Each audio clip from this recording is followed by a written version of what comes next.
하나님 말씀 사도행전 11장 21절 말씀. 주의 손이 그들과 함께 하심에 수많은 사람들이 믿고 주께 돌아오더라. 아멘. 예루살렘 교회는요, 핍박을 받아서 사방에 흩어지게 되어지는 비참함을 겪게 되어집니다.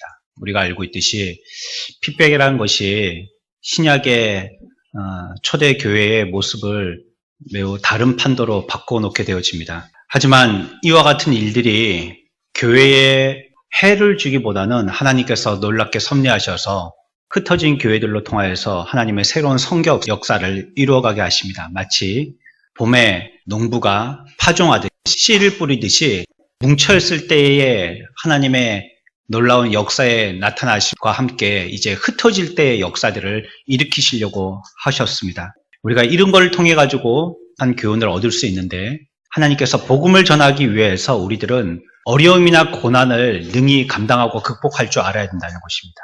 함께 모였을 때는 그들이 서로 힘을 얻고 도움을 얻고 했지만, 흩어졌을 때에는 모두 다 각계 전투했었어야 합니다. 도와줄 사람도 없었고 그 사람을 위로해 줄 사람이나 지지해 줄 사람도 없었습니다. 하지만 그런 가운데서도 흩어진 자들이 포기하지 아니하고 그 있는 곳에서 주의 사명을 감당했던 것처럼 우리들도 복음을 증거할 때 여러 가지 고난과 어려움들이 온다는 것 기억해야 할 것입니다. 우리가 사회에서 차지하고 있는 위치는 결코 우연한 위치가 아닙니다. 내가 지금 여기에 왜 일하고 있는지, 또 이 사람하고 왜 살고 있는지, 이 집하고 왜 이웃과 지내고 있는지, 이것은 결코 우연이 없습니다. 예수 믿는 사람에게는요, 우연은 없어요. 하나님이 우연으로 우리들에게 주신 일은 결코 없습니다. 모두 다 하나님의 섭리입니다. 하나님께서 이유가 있으셔서요, 하나님의 뜻하신 바가 있어서 그와 같은 그 사람들과 그 일들을 하게 하시고 만나게 하신 것입니다. 주변의 사람들에게 소금과 같은 존재가 되라고 말씀하시는 거고요, 그리스도의 향기를 바라게 하려고 그 자리에 우리들을 두신 것입니다. 나와 그 사람들과의 관계에 하나님의 은혜로 끈을 이어 놓으셨어요. 나라는 한 존재가 얼마나 중요한지 모릅니다. 나 개인만 생각할지 모르지만 그렇지 않습니다. 나 하나가 많은 사람들에게 큰 영향력을 끼치고 있는 것입니다.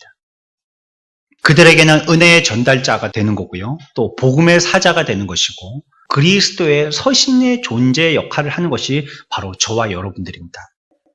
하나님께서는 우리를 때로는 경고하여서 꾸짖는 사람으로 쓰시기도 하시고요, 간청하여서 격려하는 사람으로 세우기도 하십니다. 하지만 초대교회는요, 이와 같은 복음의 열정을 가지고 있는 여러 가지 흩어져 있는 성도들과는 좀 다른 모양을 갖게 되어지는데, 그들 가운데 그들이 그러한 복음에 대한 열심과 열정이 있었음에도 불구하고 복음의 문이 그리 활짝 열리지 못하도록 하는 저의 요소도 분명히 숨어 있었다는 거예요. 이게 무엇이었냐면 민족적인 편견입니다. 유대인들만의 구원을 얘기하는 것입니다. 그것이 그들에게 어떤 구원의 한계를 규정지었습니다. 이 구원은 하나님이 선민되어진 우리들에게만 주셔서 아무한테나 나눌 수 없는 거라고 생각하는 것입니다. 오늘날 우리 그리스도인들이 세상을 보는 그 시각이 바로 가져야 되는데요, 세상을 우리의 발가락 사이에 때만큼도 못 여기는 하데시하는 눈으로 여겨서는 안 됩니다. 그들에 대해서 그들은 구원받지 못할 지옥 갈 백성이고 우리는 천국 저 높은 데 갈 선민들이고 하니까 그들하고 우리하고는 격이 달라. 말을 섞을 수도 없어. 그럴 필요도 없고 그들은 아무것도 아닌 존재들이야. 전부 다 우주는 나를 중심으로 운영이 되어져.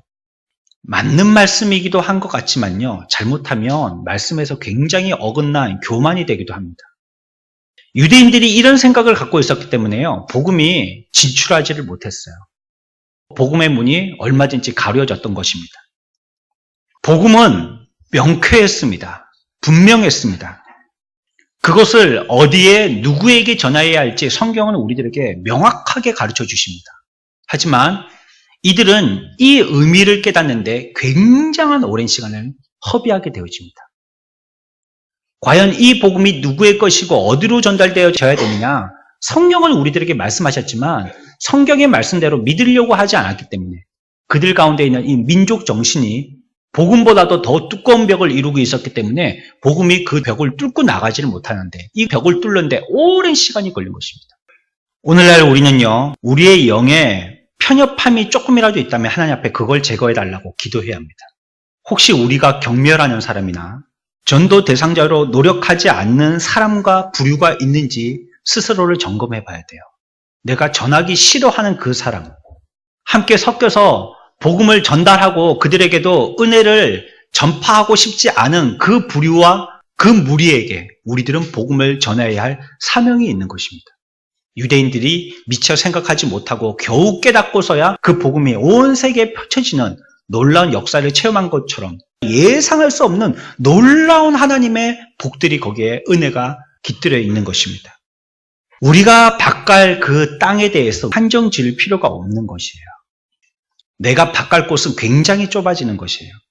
요즘은 그렇게 안 하죠. 우리나라는 땅도 좁고 또 이제 웬만한 데는 다 이제 농경지로 만들어졌고요. 이제 더 이상 개발하지 못하도록 산에 줄을 긋고 더 이상 올라오지 말라고 이렇게 벨트를 치기도 해놨기 때문에 우리가 농사를 짓고 살아야 할 땅은 이미 딱 정해져 있습니다. 하지만 예전에는 어땠습니까?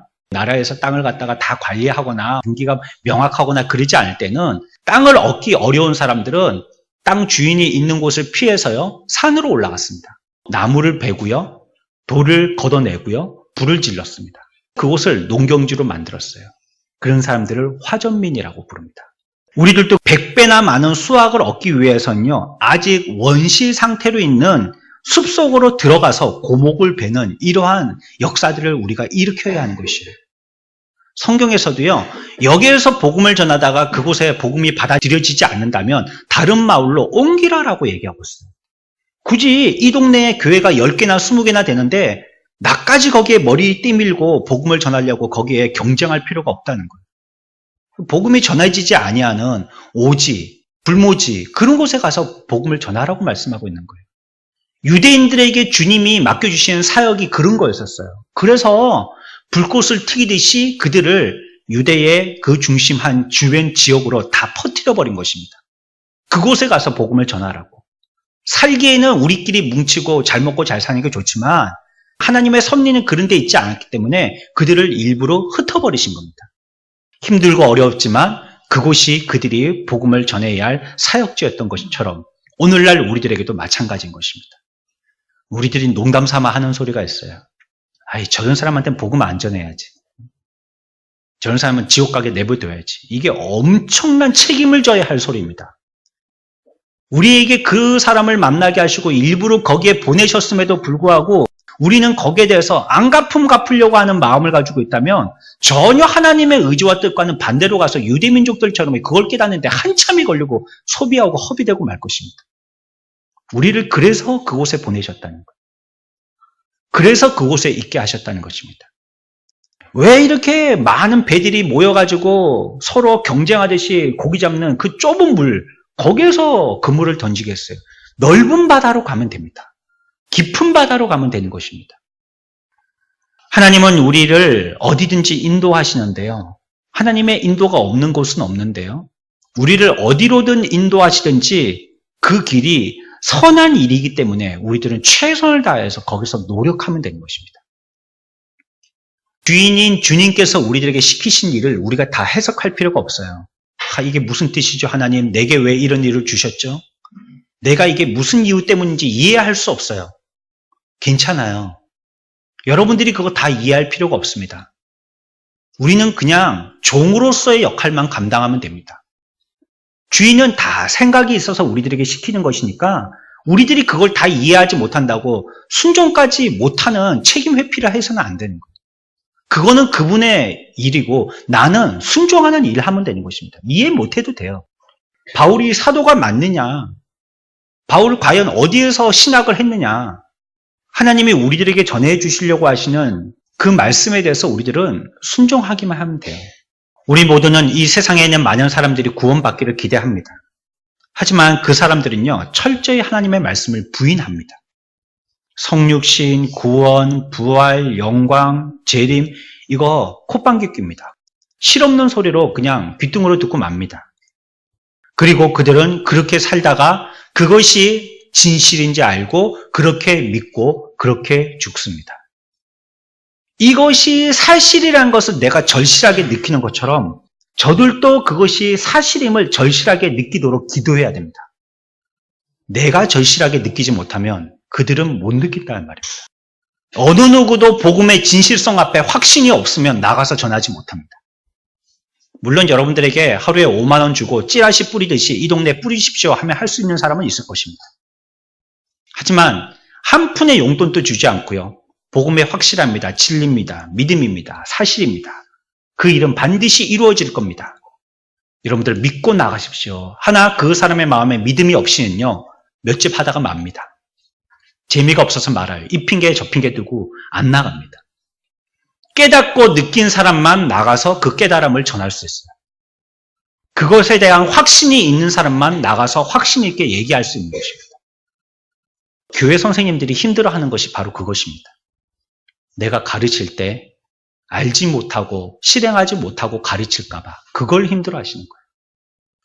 하지만 우리가 여기에 대한 소원을 가지고 하나님 앞에 간구한다면 하나님께서 없는 믿음도 갖게 하여 주시고 신뢰하게 하시며 확신을 주실 것입니다. 그걸 두려워하지 마십시오. 우리는 맡겨주셨으니까 그냥 할 뿐입니다. 그리고 지금까지 믿었고요. 그것이 이상하지 않아서 계속 믿는 사람들도 있어요. 아예 거기에 대해서 관심이 없어서 안 믿는 사람들도 있지만요. 내가 믿는데 특별하게 문제가 없기 때문에 계속 믿는 사람도 있단 말입니다. 다른 것 같지만요. 비슷한 겁니다. 현재 상태가 편하고요. 복음을 인정하는 우리의 인정 가운데 많은 사람들에게 존경을 받기 때문에 그래서 예수 믿는 사람도 있다는 겁니다. 하지만 주님이 우리들에게 가르쳐 주시고 또 맡겨주신 실제적인 사명이 복음 전파는 도외시하는 겁니다. 내가 주님 앞에 나와서 예배드리고요, 기도하고요, 헌금하고요, 봉사하고요 이런 거 할 때 사람들이 나를 인정해 주는 거예요. 아, 저 사람 일 많이 한다 교회에서. 아, 저렇게 애쓰는 거 보니까 정말 저 사람은 믿음 좋은 사람이야.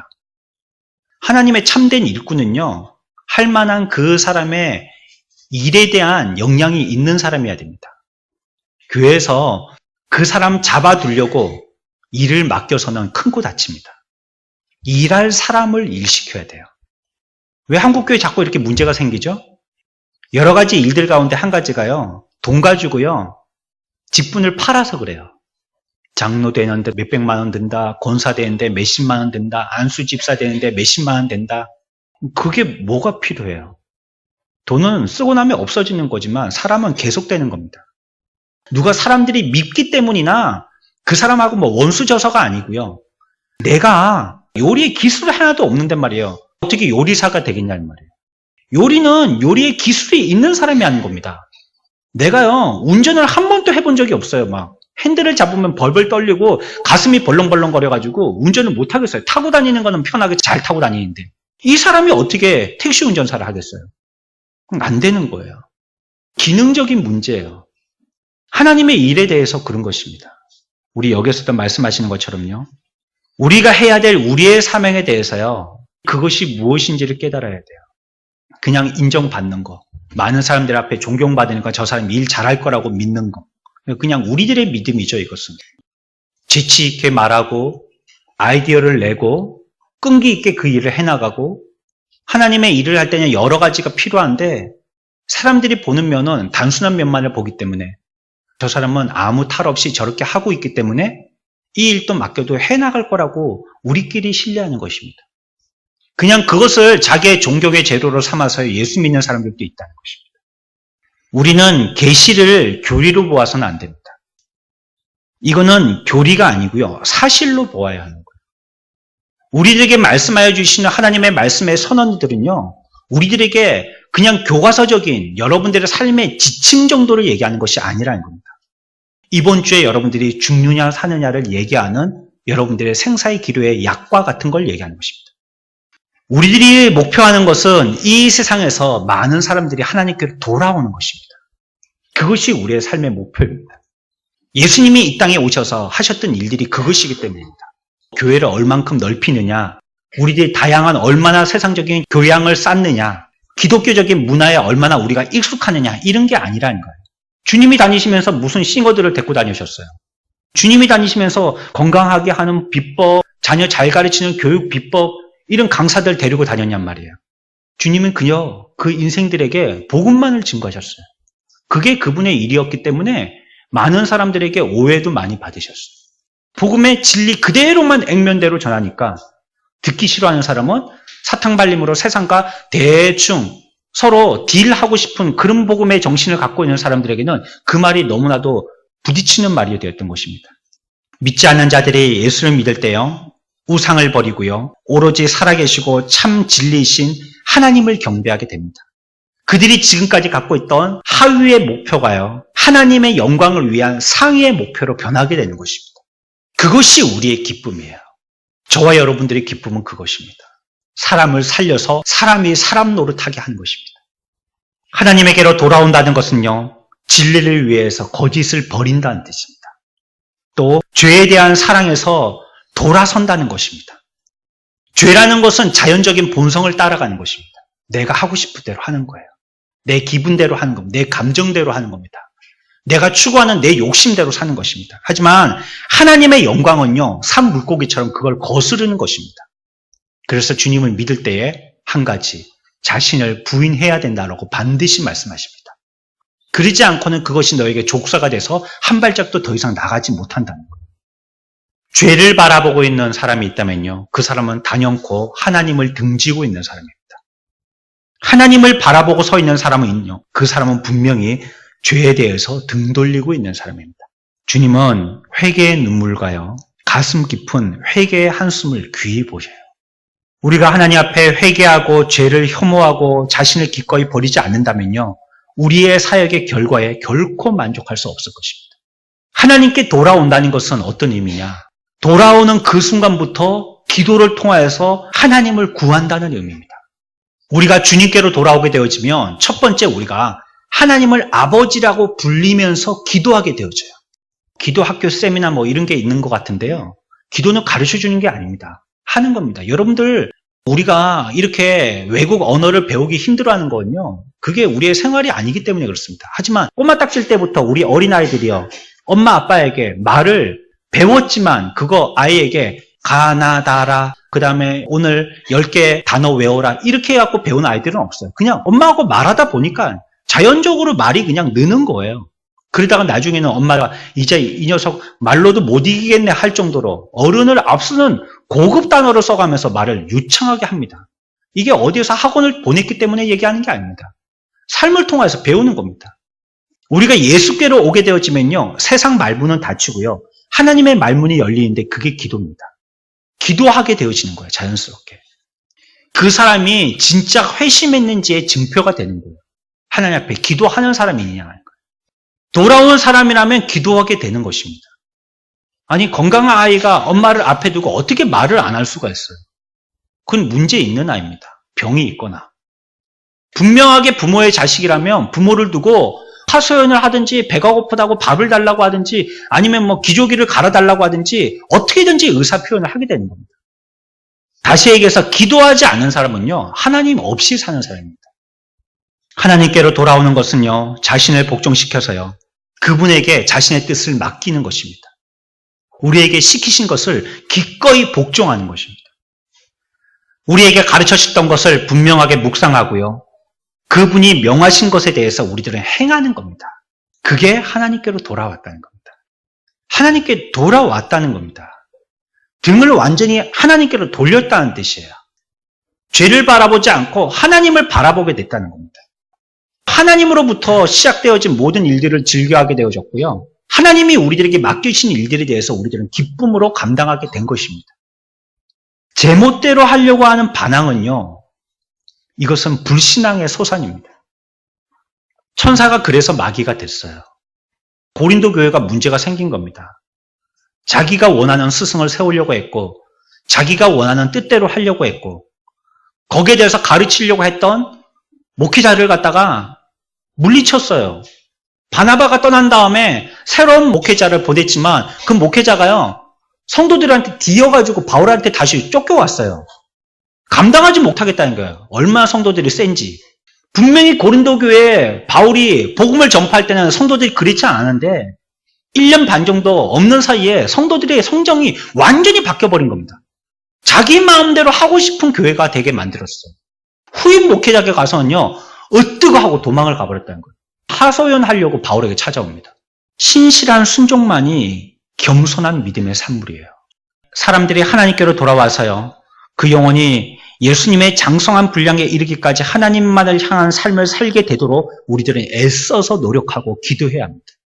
내 마음에 이와 같은 거짓이 올라오지 아니하도록 기도해야 하는 것입니다. 그런데 내가 깨어있지 못하게 되면요, 어두워지게 되면요, 우리 속에 있는 저 저변에 꾸정물이 올라오는 거예요. 아니, 세상에 성질 없는 사람이 어디 있어요? 훅 해가지고 막 토해내서 한번 해보려고 할 때 그거 못하는 사람이 어디 있어요? 다 한 가닥씩 합니다. 압니다. 하지만 우리들은 그리스도의 인격으로 그것을 자제하고 있는 겁니다. 근데 우리가 어두워지면 그게 나도 모르는 새에 터져 나오는 겁니다. 차를 타고 가다가 갑자기 옆에 있는 차가 깜빡이도 안 틀고 갑자기 끼어드는 바람에 브레이크를 팍 밟게 됐는데 입에서 주여가 나오는 게 아니라 영어가 나오는 겁니다. A, B 다음에 나오고 깻잎, 상추, 배추 다 나오는 거예요. 우리 속에 있는 게 아직 잘 훈련되지 않았다는 증거입니다. 우리가 복음을 증거한다는 것은요, 그 죄인의 현재하고요, 과거하고요, 미래가 달려있는 것입니다. 여러분들 복음을 증거했다고 그의 인생의 미래만 좋아질 거라고 얘기해 주면 안 됩니다. 그의 전생애가 복음 증거에 달려있는 겁니다. 현재도 물론이고요, 과거와 관련되기도 하는 것입니다. 믿고 하나님께로 돌아온다는 것은 현재의 죄의 지배와 미래의 죄의 심판으로부터 그 사람이 구출받는다는 뜻입니다. 이 사람이 감옥 가서 평생 사형수로 살아야 될 사람인데 그 사람이 구원받아서 무죄 확정받아서 자유함이 된다면 이거 우리가 어떻게 전하지 않겠냔 말이죠. 믿음도 하나님도 없이 산다는 것이 이 세상의 기쁨도 하늘나라의 소망도 없이 산다는 것입니다. 우리들은 이 땅에 있는 동안에 하나님께서 우리들에게 가르쳐주신 대로 절제하고 순결하고 전략하고 정직하고 도덕성을 향하여서 노력하고 살아야 됩니다. 하지만 하나님은 우리들을 보내실 때 그거보다 훨씬 높은 가치를 추구하라고 보내셨다는 겁니다. 기껏 윤리나 도덕 정도 살라고 우리들을 보내신 게 아닙니다. 예수 믿는 거요? 착한 사람 되라고 예수 믿는 게 아니에요. 그건 기본이에요. 기본. 사자 한 마리를 우리들에게 던지셨어요. 하나님이. 그런데 우리들에게 왜 던지셨냐? 우리들은 그냥 조련 정도 시키면 될 거라고 생각한다는 겁니다. 근데 하나님의 뜻은요, 이 사자를 조련시키는 사자가 되게 하는 게 아니고요, 우리 보고 양으로 만들으라고 주신 거예요. 설교자는 끝없이 목표를 향해서 도전하기를 거듭해야 됩니다. 하지만요, 가르치는 것만으로 만족해서는 안 돼요. 성도들이 얼마나 변화하는지를 봐야 되는 겁니다. 그래서 목회가 힘든 겁니다. 만약에 설교자가 일주일에 한 번 설교 한 편 하고 끝내는 것으로서 책임을 다했다 한다면 목회 쉬울 겁니다. 여행이나 다니면서 책 좀 읽고 기억나는 대로 메모했다가 화요일이나 때부터 시작해갖고 주일 되면 마무리 지어가지고 설교 한 편 하고 그 다음 또 일주일 또 그렇게 보내고 그렇다면 뭐 마음 편하게 할 수 있지 않겠습니까? 성도들이 막 죽어나가든지 뭐 아프다고 막 고함을 치든지 뭐 서로 싸우든지 분쟁이 일어나든지 사랑이 없든지 고린도 교회 문제와 같이 시끌벅적하든지 그건 뭐 알 바 아니고 나는 그냥 설교 전하는 자니까 그 와고 한마디 하고 알아서 하십시오 하고 뭐 당신들 책임입니다 하고 가버린다면 목회 얼마나 쉽겠어요. 그게 다가 아닌 것처럼 저와 여러분들의 사명도요, 그냥 복음을 증거하는 것만으로 끝내서는 안 된다. 우리에게는 외적인 것 이외에요, 내적인 그 사람의 소생을 위해서 쉬지 않고 노력해야 됩니다. 또 우리 마음에는 그런 뜨거운 열정들이 있어야 됩니다. 오직 하나님의 권능이 계시되어서요, 드러난 사람만이 예수를 믿을 수 있는 거예요. 요한복음 6장 44절에 나를 보내신 아버지께서 이끌지 아니하시면 아무도 내게 올 수 없으니 오는 그를 내가 마지막 날에 다시 살리리라 라고 말씀하십니다. 주님이 그와 함께 하셔야지 되는 것입니다. 하나님의 손은요, 우리가 그들에게 말하기 전에 이미 그들 위에 머물러 있습니다. 하나님이 그에게 역사하시려고 그들 가운데 이미 일하고 계신 거예요. 그래서 그들을요, 질병이든지 고통이든지 수치든지 궁핍이든지 종종 복음을 받아들이기 좋은 마음의 상태로 하나님께서 낳아놨어요.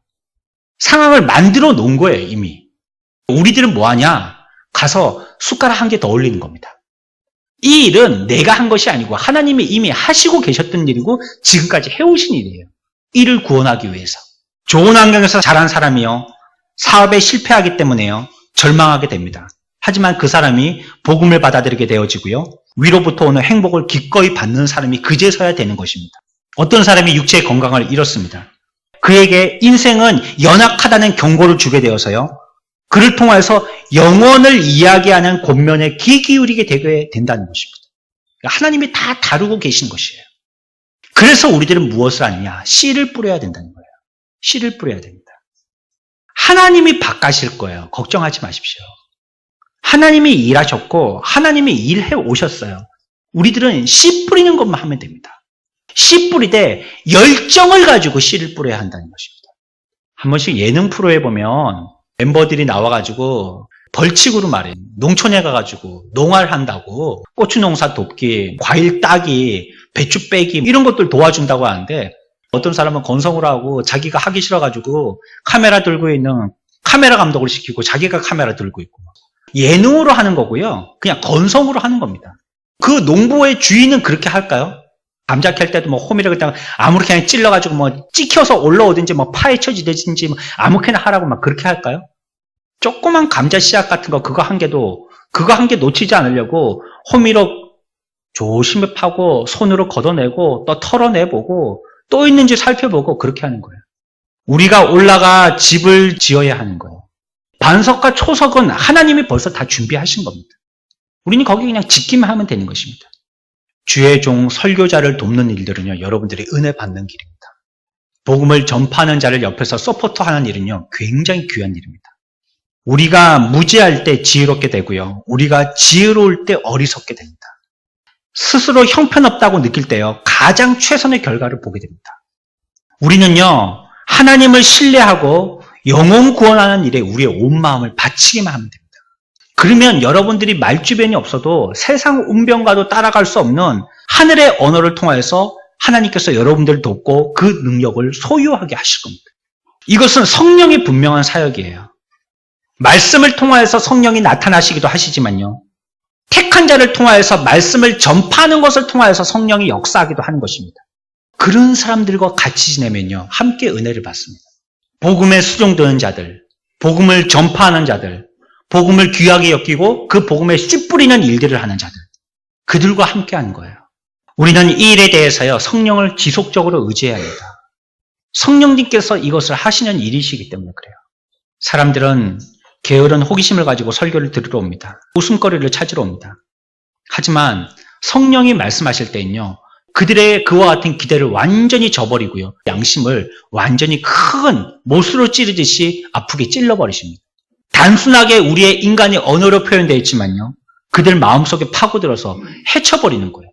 마치 총을 맞아서 뚫리는 것처럼, 관통을 해버리는 것처럼 우리 속에 있는 죄악의 그 두꺼운 벽을 갖다가 말씀이 뚫어버리시는 겁니다. 성령은 자기의 죄를 기억하게 합니다. 이 모든 것을 통해서 회개하고 믿음으로 인도하게 하십니다. 설교자가 구원의 길에 대해서 말할 때요, 성령께서 어떻게 도우시느냐, 그 사람들로 통하여서 그것을 찬양하게 만들고요, 인간적인 말에서 끝이는 것이 아니라 하나님의 놀라운 어떤 의미가 있다는 것을 믿게 만들어버려요. 성령이 하신 일입니다. 여러분들이 지금 연설을 듣는 게 아니잖아요. 강의를 듣는 게 아니잖아요. TV 보시면 여러분들이 뭐 유튜브 같은 거 이런 걸 보든지 아니면 유료로 내든지 아니면 하다못해 동네 주민센터만 가도요, 교양 강좌 같은 거 많이 합니다, 이제. 하지만 거기에 가서는요, 교양만 들을 뿐이에요. 우리가 예배당에 와서 하나님의 말씀을 들을 때 성령이 우리들에게 양심을 통하여서 이것이 하나님의 말씀이라고 믿게 만들고요, 내 양심이 그것을 수긍하게 만들고요, 결국은 실행해야 되겠다는 생각을 들도록 만든다는 거예요. 성령이 하시는 겁니다. 성령이 역사하시는 겁니다. 이른 어린아이에서부터요, 생전 처음 온 사람에서부터요, 할아버지 할머니까지 모두 다, 여기 뭐 연령이 다 섞여 있고 성별도 다 섞여 있고 사회적인 수준도 다 섞여 있지 않습니까? 목사가 과연 세상적인 교양을 얘기하려면 어느 기준에 맞춰야 되냐고. 각자에게 들리는 말씀으로 하나님 앞에 아멘하게 되는 것은 성령의 역사입니다. 영혼을 예수님께 붙들리게 만드는 것은요, 설교자도 아니고요, 그 설교 자체도 아닙니다. 말씀에 능력이 있어야 된다는 것이 청산유수와 같이 세상적인 교양을 섞어가면서 말 잘하고 그 말이 재미있고 잘 들려야 된다는 게 아니에요. 그걸 능력이라고 얘기하는 게 아닙니다. 훨씬 우리보다 말 잘하는 사람들 많습니다. 목사들보다 말 더 잘하는 사람들도 있습니다. 그 사람을 예수님께로 인도하는 것은요, 설교의 내용이 아니에요. 저 뭐 설교 재밌다, 저 설교 좋다, 기분이 좋다, 바카스 한 병 마신 것 같다, 피로 회복된다, 너무 기분이 좋아진다. 여러분들 속지 마십시오. 내용이 여러분들을 구원시키는 게 아니에요. 성령의 역사를 통해서 여러분들을 변화시키는 겁니다. 하나님이 하시는 거죠. 설교자 사람이 하거나 그 말하고 있는 말이 하는 게 아니라는 거예요. 하나님께로 인도하는 건요, 사람과 설교의 내용이 아닙니다. 하나님이 하시는 거예요. 하나님. 여러분들이 복음을 들고 나갈 때요, 내가 하는 게 아니에요. 내가 무슨 말을 잘해야 되느냐, 그래서 어떤 전도지를 들고 나가면 효과적이냐, 그게 아니에요. 내가 그와 같은 믿음을 가지고 하나님이 살아계시고 역사하시다는 걸 정말로 믿고 성령을 의지하면서 나갔느냐는 거예요. 불신자들은 우리가 전도할 때 하나님이 어디 있습니까? 라고 묻습니다. 하지만 그들은요, 날마다 새롭게 창조되어진 하나님의 창조물을 보지 못합니다. 어떤 과학자도요, 어떤 발명가도요, 죽은 개미 하나 그 생명 살리지 못합니다. 생명을 만든 과학자가 어디 있습니까? 제가 어디서 봤는데요, 어떤 과학자가 간증을 했어요. 그리스도인이에요. 그분에게 물었어요. 당신이 연구하는 이것을 통해서 하나님의 있음을 확신하십니까? 저는 이 연구를 많은 사람들에게 발표하고 세계에서 유수한 사람들이 교수들이 와서 내 강의를 듣고 했지만 내가 이 연구를 할 때마다 너무도 힘들다. 내가 다 알고 있는 박사 같지만 알면 알수록 알기 어려운 것이 하나님의 섭니다. 라고 얘기해요. 모르는 겁니다. 어떤 사람이 똑똑해갖고 생명 한 개 살릴 수 있어요? 누가 살릴 수 있습니까? 하나님이 역사하시고 변화시키시고 계신다는 거 그들은 모릅니다. 우리들은 그걸 선포해야 합니다. 거기에는 분명히 주님의 손이 있고요. 만약에 우리가 그들이 얘기하는 것처럼 어디에도 볼 수 없고 계시지도 않고 무슨 큰 우주적인 충돌에 의해서 우연찮게 생명이 발현되어 온 것이라면 우리들은 믿을 필요도 없고요. 우리의 삶을 통하여서 아무 하나님의 역사도 볼 수도 없을 것입니다.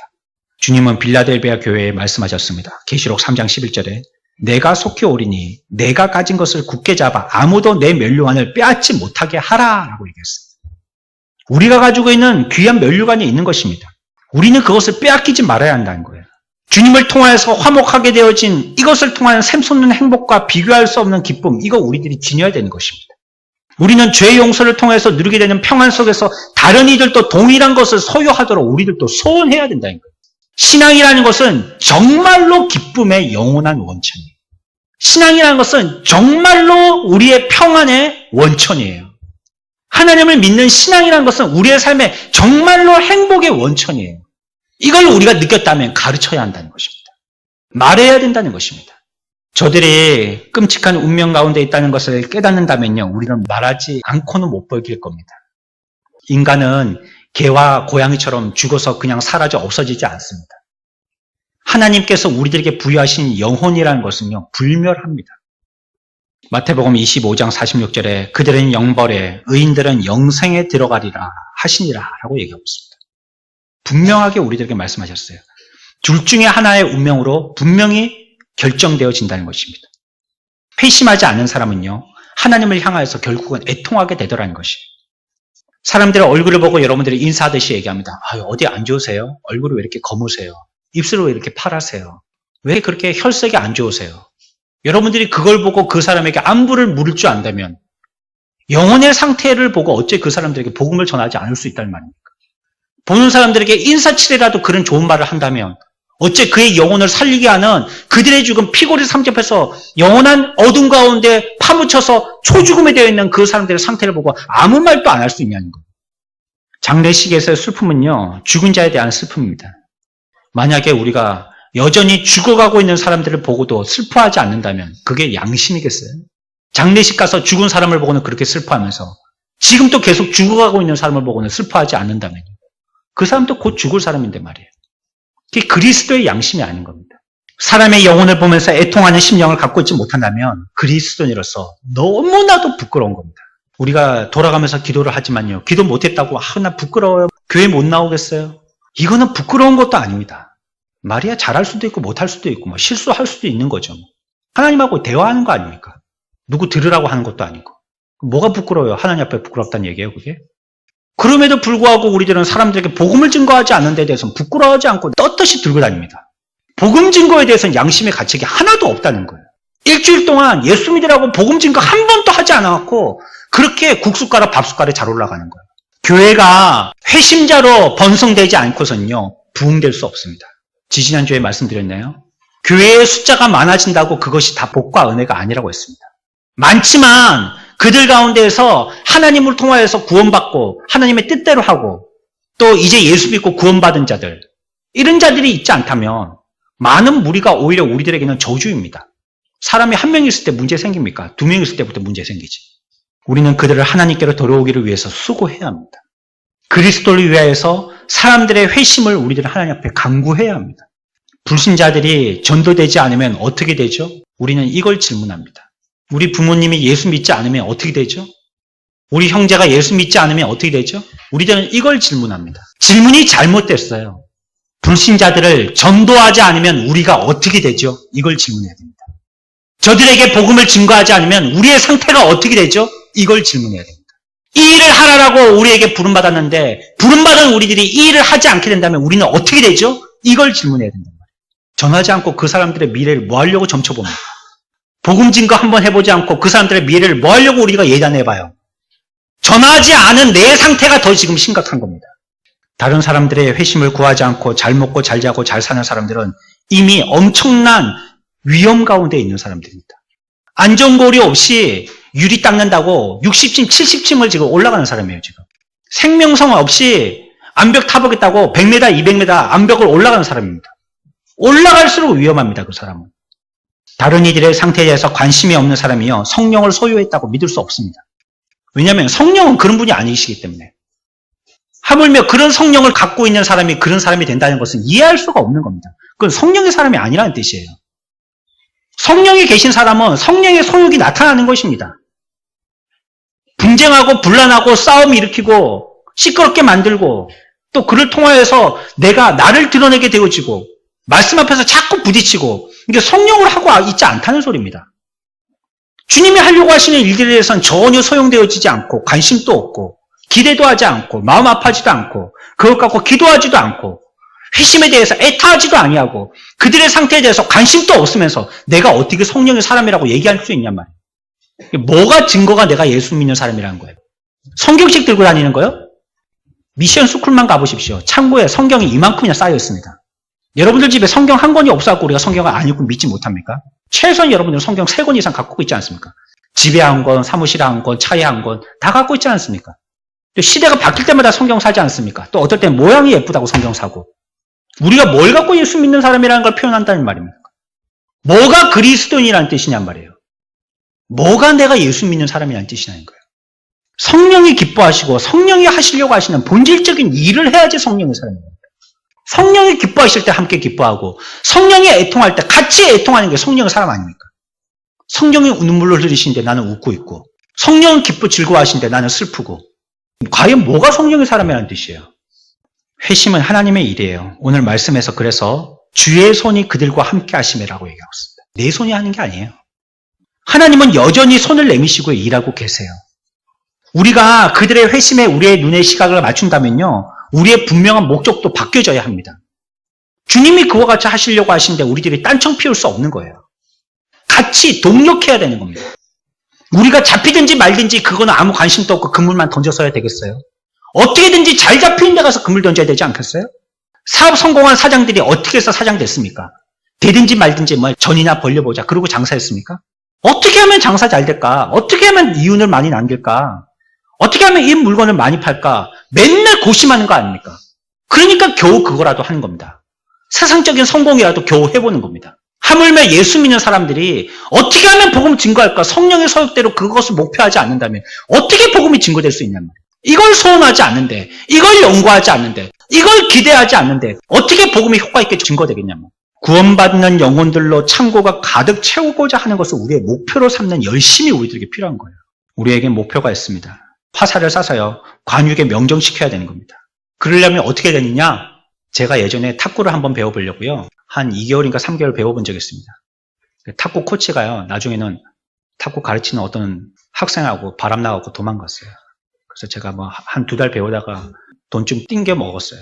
다 가르쳐 주지 않고 도망가 버렸어요.